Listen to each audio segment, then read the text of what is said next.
নানান রকমের বিপদ আপদ বালা মুসিবত আল্লাহর গজব নাজিল হয়, এখন তারা ভাবত কোনো মাস, কোনো সপ্তাহ, কোনো দিন বা কোনো সময় অলক্ষণী বলতে কোনো সময় নেই। আযাব গজব বিপদ আপদ বালা মুসিবত ইসলামের মধ্যে নেই। রাসূল আকরাম সাল্লাল্লাহু আলাইহি ওয়াসাল্লামের আগমন এবং প্রস্থানের যে মুবারক মাস রবিউল আউয়াল, এই ব্যাপারে এবং রাসূল আকরাম সাল্লাল্লাহু আলাইহি ওয়াসাল্লাম পৃথিবীর মধ্যে যে অবস্থার মধ্যে এসেছিলেন, আইয়ামে জাহিলিয়াত বা জাহিলি যুগের যে তমসাচ্ছন্ন পরিস্থিতি এবং অবস্থা ছিল, যে তিমির আধারকে, অজ্ঞতার অন্ধকারকে, পাশবিকতার অন্ধকারকে আমাদের প্রিয় হাবিব বিশ্ব সংস্কারক মুহাম্মদ রাসূলুল্লাহ সাল্লাল্লাহু আলাইহি ওয়াসাল্লাম সে অন্ধকারগুলোকে যেভাবে আলোর দ্বারা পরিবর্তন করেছিলেন, পাশবিকতাগুলোকে মানবিকতার মাধ্যমে যেভাবে পরিবর্তন করেছিলেন, অন্ধকার পৃথিবীকে যেভাবে আলোকিত আলোয় ভরে দিয়েছিলেন, সফর এই মাসকে আরব কালচারে, সংস্কৃতিতে কেউ কেউ অলক্ষণে এবং কুলক্ষণে ভাবত। অথচ আল্লাহ তাআলার কাছে কোনো মাস, কোনো সপ্তাহ, কোনো দিন বা কোনো সময় অলক্ষণে বলতে কোনো সময় নেই। তো এই জাতীয় কথাগুলো আসলে এগুলো শরীয়তের কোনো ভিত্তি, এসব সমস্ত কথা নেই। ঠিক সফর মাসেও আরবরা নানান রকমের বিপদ আপদ বালা মুসিবত আল্লাহর গজব নাজিল হয়, এখন তারা ভাবত। তো এই জন্য আল্লাহ তাআলা তার প্রিয় হাবিবকে দিয়ে এই ধারণার সমূলে আঘাত করিয়েছেন। আল্লাহ রাসূল সুস্পষ্টভাবে ঘোষণা দিয়েছেন, লা আদওয়া ওয়ালা তিয়াওয়াতা ফিল ইসলাম ওয়ালা সাফারা ফিল ইসলাম। ইসলামের মধ্যে ওই সংক্রমণ ব্যাধির যে ধারণা আমাদের আছে, সেটা আল্লাহ রাসূল নিষেধ করেছেন। সংক্রমণ ব্যাধি বলতে কোনো কিছু নেই। এবং কুলক্ষণ, না, আমরা অলক্ষণ যেটা বলে থাকি, আমরা অলক্ষী। তো এমন অলক্ষী আর কুলক্ষী বলতে ইসলামের কোনো কিছু নেই, বলে তিয়াওয়াতা ফিল ইসলাম। এবং পাশাপাশি আল্লাহ রাসূল একবারে সফরের নাম নিয়ে বলে দিয়েছেন, ওয়ালা সাফারা ফিল ইসলাম। সফর নামেও কোনো আযাব গজব বিপদ আপদ বালা মুসিবত ইসলামের মধ্যে নেই।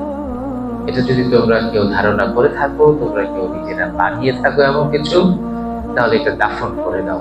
ইসলাম এমন কোনো কিছুর কথা বলেনি। তো এই জন্য এই মাসকে কেন্দ্র করে বিশেষ কোনো বিপদ আপদ থেকে বাঁচার প্রস্তুতি, কোনো আমল নেই। যেমন সফরের প্রথম কিছু ছোট কিতাবে দেখা যায়, প্রথম দিবসে, প্রথম রজনীতে 4 রাকাত নামাজ যদি কেউ এই সূরা বিভিন্নভাবে লেখা আছে, এভাবে যদি করে নেয়, তাহলে সব বিপদ আপদ থেকে সে মুক্তি পেয়ে যায়। কোথাও কোনো কিছু নেই ইসলামে, হাদিসের মধ্যে, কোনো দলিলের মধ্যে এমন কিচ্ছু নেই। দ্বিতীয়ত হলো, বেশি যেটা আলোচনা হয়, যে বিষয়টা আজকে সবার সচেতনতার জন্য বলছি, আর এগুলো গুরুত্বপূর্ণ কোনো কিতাবের কোনো অংশ না। যারা রাস্তাঘাটের বিভিন্ন জটিল বইপত্র, এবং এখন তো অনলাইনের সহজ জমানার মধ্যে একজন আরেকজনের কাছ থেকে একটু দেখেছে, সে আবার ওই বিভ্রান্ত আরেক ইউটিউবারের আরেক কন্টেন্টকে নকল করে সে আবার নিজে বানাচ্ছে, তাকে দেখে আবার আরেকজন বানাচ্ছে। তো এইভাবে হাজার হাজার লক্ষ লক্ষ ইউটিউবারও বিভ্রান্ত, এবং তাদের যদি দর্শক আছে এই পাগলদের, ওই সকল দর্শকরাও পেরেশান। আল্লাহ, এত বড় আমল সেটা কিন্তু আফসোস। তো এই জন্য আমাদের পড়াশোনা তো ইউটিউব নির্ভর হয় না, আর এই জাতীয় রাস্তাঘাটের কোনো জটিল হয়ে নির্ভর হয় না। এই জন্য এগুলো খুব তেমন আলোচনায় আসে না। আর যখন দেখি যে কোনো ভাই, কোনো বন্ধু, আমাদের কোনো পরিচিত ভাই এটা নিয়ে খুব পেরেশান, তখন গুরুত্বের সাথে এটা বলে দিতে হয়। সফরের শেষ বুধবার, তো যেটাকে আখেরি চার সোমবার নামে না, বিভিন্ন পত্র থেকে আবার বিশেষ গ্রহণপত্র ছাপে যে এই দিন বিশেষ আমল রয়েছে।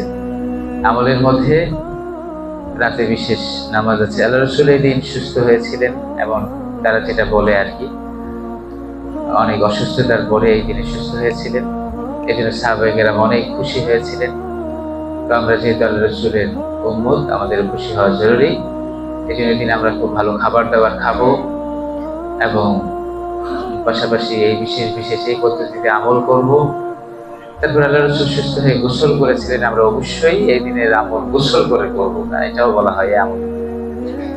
এবং গোসল করে করে ইমাম সাহেবের কাছ থেকে আবার পানি পড়ায় আনবো।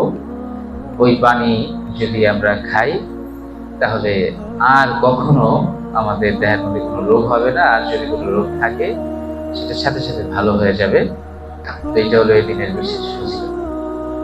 আমার প্রিয় ভাই, এরকম কোনো কথা কোনো হাদিসের কিতাবে, কোনো নির্ভরযোগ্য মাসআলার কিতাবে, কোনো আলেমের কোনো কিতাবে, কোনো মুহাদ্দিসের কোনো কিতাবে, কোনো মুফতি সাহেবের কোনো কিতাবে আপনি কোথাও পাবেন না। তাদের কোনো বক্তব্যের মধ্যেও, অনলাইনে হোক অফলাইনে হোক, কখনো এই জাতীয় কোনো ফজিলত এই আখিরি চার সোমবার আছে, অথবা আখিরি চার সোমবার বলতে এই ভারত উপমহাদেশ ছাড়া, ভারত পাকিস্তান ইন্ডিয়া ছাড়া পৃথিবীর অন্য কোনো আরব দেশ বা অন্য কোথাও এই দিনের কোনো পরিচিতি আছে এটাও জানে না কেউ।